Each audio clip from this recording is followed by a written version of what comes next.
Hello and welcome to RLR Excel Network. मैं हूं आपका दोस्त और आज की इस खूबसूरत वीडियो में मैं आपको वर्कशीट के ऊपर प्रोडक्शन लगाने का एक नया मेथड सिखाऊंगा और इस तरीके से आप अपने एक एक्सेल की वर्कशीट के अंदर सिलेक्टेड एरिया के अंदर प्रोडक्शन लगा सकते हैं। यानी कि जैसे मान लीजिए मेरे इस एक्सेल की शीट के ऊपर ये डेटा रखा हुआ है और मैं चाहता हूं कि मेरा ये जो डेटा सिर्फ इतने एरिया के अंदर फैला हुआ है, तो जब भी कोई मेरी इस एक्सेल की वर्कशीट को ओपन करे तो वो इस सिलेक्टेड एरिया के अंदर जितने एरिया के अंदर डेटा है उतने एरिया के अंदर कोई चेंजेस ना कर पाए, एडिटिंग ना कर पाए। बाकी जितनी बड़ी या जितना बचा हुआ वर्कशीट का स्पेस है उसके ऊपर वो कुछ भी कर सके। तो आखिर अगर मुझे इस सिलेक्टेड एरिया के अंदर प्रोडक्शन लगानी है तो मैं कैसे लगाऊंगा? तो उसके लिए आप क्या करेंगे, अपनी इस पूरी की पूरी वर्कशीट को सिलेक्ट करेंगे, होल वर्कशीट को सिलेक्ट करेंगे। सिलेक्ट करने के दो मेथड, या तो आप 2 बार कंट्रोल ए कर दीजिए या फिर आप इस छोटे से ट्रायंगल के ऊपर क्लिक कर दीजिए। इतना करने के बाद आप क्या करेंगे, होम टैब के अंदर जाएंगे। होम टैब के अंदर फॉर्मेट के अंदर जाएंगे और फॉर्मेट के अंदर जाने के बाद नीचे सबसे सेकंड लास्ट में एक ऑप्शन आ रहा है लॉक सेल। जैसे ही आप इस लॉक सेल के ऊपर क्लिक कर देंगे तो आपकी जो वर्कशीट का जो पूरा सेल है वो क्या होगा, एक तरीके से लॉक हो जाएगा, जहां पर अब आप क्या कर पाएंगे, जब प्रोडक्शन लगाने जाएंगे तो नहीं लगा पाएंगे। तो मुझे क्या करना है कि अपने इस इतने सिलेक्टेड डेटा के अंदर प्रोडक्शन लगानी है, तो मैं क्या करूंगा, अब दोबारा से अपने इस सिलेक्टेड एरिया को सिलेक्ट करूंगा जिसके अंदर मुझे प्रोडक्शन लगानी है और उसके बाद फॉर्मेट के अंदर जाऊंगा और लॉक सेल के ऊपर क्लिक करूंगा।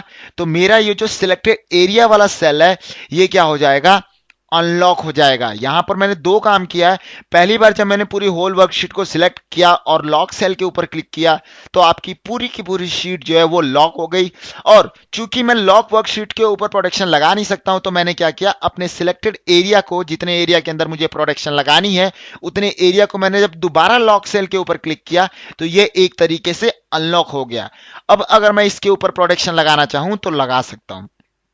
तो मैं क्या करूंगा, दोबारा से फॉर्मेट टैब के ऊपर क्लिक करूंगा और यहां पर प्रोटेक्ट शीट के ऊपर क्लिक करूंगा। और इतना करने के बाद नॉर्मल जैसे आप प्रोडक्शन लगाते हैं वैसे ही आप टाइप करेंगे 1 2 3, जो भी आप पासवर्ड देना चाहें। उसके बाद कंफर्म करेंगे 1 2 3, ओके जैसे ही कर देंगे तो क्या होगा, आप जब तक अपने इस सिलेक्टेड एरिया के अंदर रहेंगे आप देखेंगे कि आपके जितने भी यहां पर ऑप्शंस नजर आ रहे हैं सारे ग्रे आउटेड है। इसका मतलब कि इतना एरिया जो है प्रोटेक्टेड है। और देख रहे हैं कि जब भी मैं कुछ इसके अंदर लिख रहा हूं तो मुझे साफ साफ मना कर दे रहा है एक्सेल लिखने के लिए, जबकि अगर मैं इस सिलेक्टेड एरिया को छोड़कर इस एरिया के अंदर अगर लिखना चाहूंगा तो मैं लिख सकता हूं। ये देख रहे हैं आप, इसके अंदर मैं कुछ भी लिख सकता हूं, लेकिन मैं अपने इस डेटा के अंदर नहीं चेंजेस कर सकता हूं। यह अंतर होता है एक नॉर्मल वर्कशीट को प्रोटेक्ट करने में और एक सिलेक्टेड रेंज को प्रोटेक्ट करने में अंतर।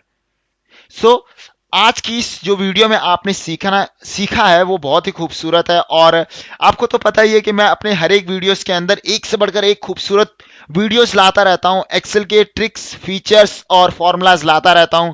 तो आप अगर ऐसी ट्रिक्स और फीचर्स के बारे में जानना चाहते हैं या अपडेट रहना चाहते हैं तो आप मेरे चैनल को सब्सक्राइब करना ना भूलें। और साथ ही साथ जब आप इस वीडियो को देख लें और पसंद आ जाए तो इसे शेयर करना भी ना भूलें और लाइक करना भी ना भूलें, क्योंकि आप एक्सेल एक्सपर्ट बनना चाहते हैं।